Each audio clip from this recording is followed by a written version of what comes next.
Bonjour. Aujourd'hui, nous méditons le psaume numéro 20, Dieu sauve le roi. C'est un psaume capital dans notre époque troublée parce qu'il nous rappelle l'importance de la prière. La prière au jour d'angoisse, la prière où on demande la protection. Parce que Dieu n'est pas un Dieu lointain, et du haut des cieux, il entend notre appel et il nous soutient. Ce psaume rappelle aussi l'importance des offrandes et de l'Holocauste. Ce n'est pas que Dieu se plaise à nous voir souffrir, mais par le sacrifice, cette notion si impopulaire à notre époque, par le sacrifice, on montre notre implication, on montre jusqu'où on est prêt à aller pour la réalisation de ce qu'on demande. C'est un peu l'adage « aide-toi, le ciel t'aidera ». Parce que Dieu donne selon le cœur et tous les desseins que l'on a et qui sont conformes à ce qui est bon pour notre âme, il va nous aider à les réaliser. Voici maintenant le texte de ce psaume.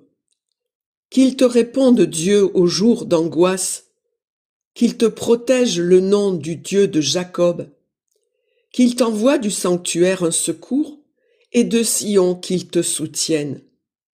Qu'il se rappelle toutes tes offrandes, ton holocauste, qu'il le trouve savoureux. Qu'il te donne selon ton cœur, et tous tes desseins, qu'il les seconde. Que nous crions de joie en ton salut, qu'au nom de notre Dieu nous pavoisions, que Dieu accomplisse toutes tes requêtes. Maintenant je connais que Dieu donne le salut à celui qui l'appelle. Des cieux de sainteté, il lui répondra par des gestes sauveurs de sa droite. Aux uns les chars, aux autres les chevaux. À nous d'invoquer le nom de Dieu. Eux, ils plient, ils tombent. Nous, debout, nous tenons. Dieu sauve le roi, réponds-nous au jour de notre appel.